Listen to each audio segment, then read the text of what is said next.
warming. Global warming is real. Global warming. To global climate change. For global warming. Global warming pollution. Global warming. Global climate change. 18% of global greenhouse gas emissions are caused by livestock farming. Oh, really? Wow, I thought it was mostly cars. Nothing changes the face of the planet as much as the way we produce our food. The thing we've done in modern agriculture is to grow it faster, fatter, bigger, cheaper. If you could grow a chicken in 49 days, why would you want one you got to grow in 3 months? Consider that it takes about 7 kilograms of grain, that's corn and soybeans, to just make 1 kilogram of beef. We're talking about hundreds and hundreds of hectares of soy being planted in former rainforest to provide meat. And what you're about to witness is one of the most sinister-sounding intros to a trailer to one of the greatest epics ever produced in the history of television. And there's more, because you are going to see it as well. Yes, it. Yes, it. Yes, namely... And afterwards, that is directly following, I want to talk to you about something even bigger, namely...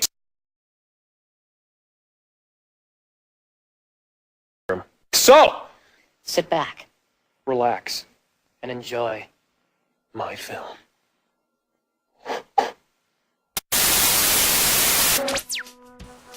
As a collective, each individual of this planet is dependent on some form of agriculture. We all need food. However, at what impact?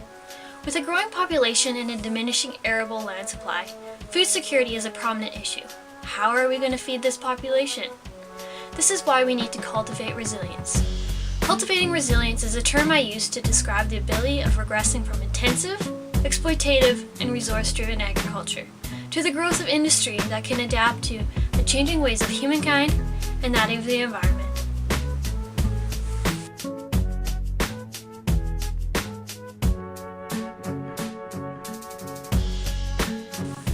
Food production emissions provide a different story than any other anthropogenic emissions from human activity. Whereas the decision of driving a gas-guzzling vehicle or taking public transport is not life-threatening, food production provides the necessities to life. Agriculture and land use change are recorded to emit 30% of total greenhouse gases. The three main groups of emissions are nitrous oxide, methane, and carbon dioxide. The largest effects are from land change and livestock production. There are many different forms of agriculture production. Industrial agriculture has become the dominant force in producing food to feed a growing population, as it supports the mass production of livestock and crops. Through this heavy industrialization, Western society has conjured the thought that our food simply comes from the supermarket or the convenience store.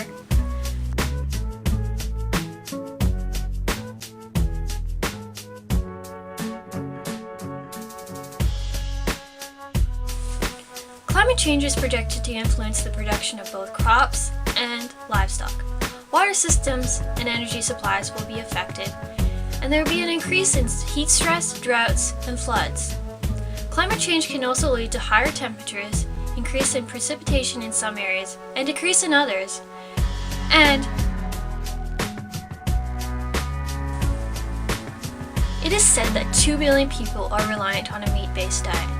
4 billion live primarily on a plant-based diet, yet there's still 3 billion people that go hungry. 56 billion animals are raised and slaughtered for food each year, and this will only increase as a growing number of people gain affluence. With the idealization of the Western culture and the characterized rate of consumption, this will lead to many prominent issues such as land exploitation, increased greenhouse gases, and in a reduction in global biodiversity through habitat destruction and weather alterations. Here's an example. The production of 1 kilogram of beef can be thought of as the equivalent as driving 160 miles in an average mid-sized car. Now this shows the significance of how diet can impact the global system. A switch to vegetarian or vegan diet can lead to a society of reduced hunger and preserve the environment's resources. Urban agriculture may be the option to alleviate food production pressures and reduce the use of excess land.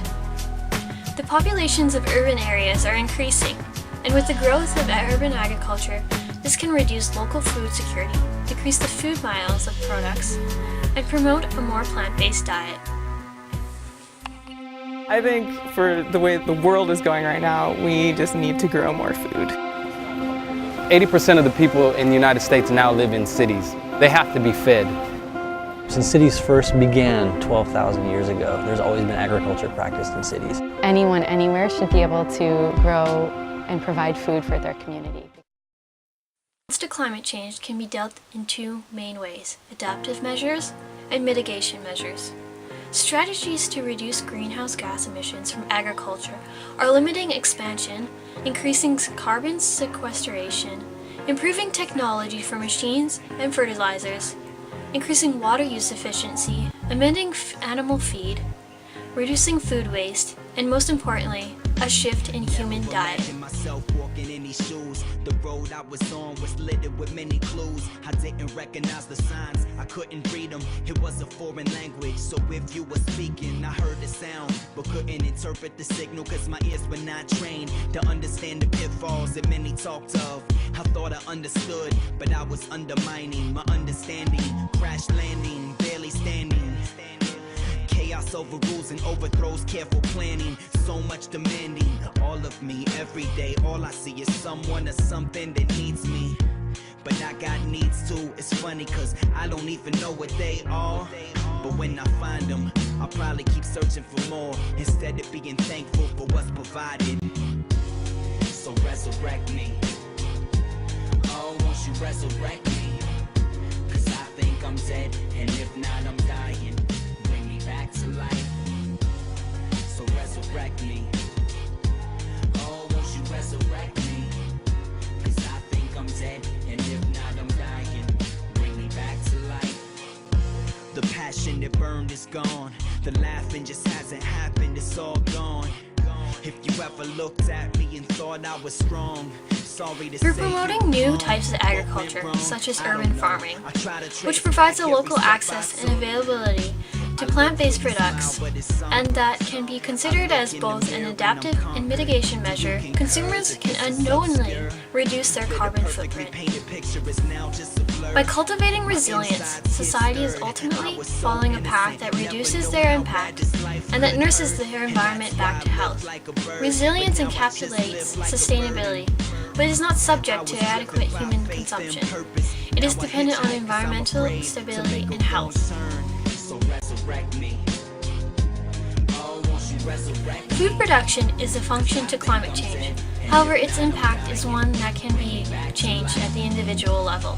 The consumer has the choice and the power to change their diet and lifestyle, to acknowledge the impacts of each portion of food that they place on their dinner plate, and to pressure government and corporations to adopt more efficient modes of production to cultivate resilience.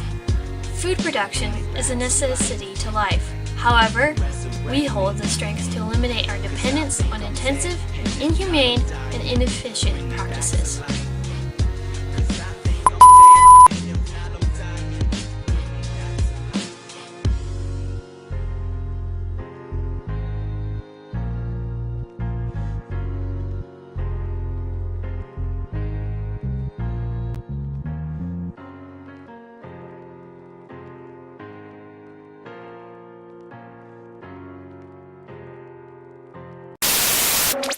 And here's how it works.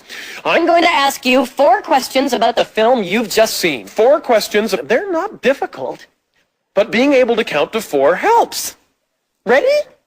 Good.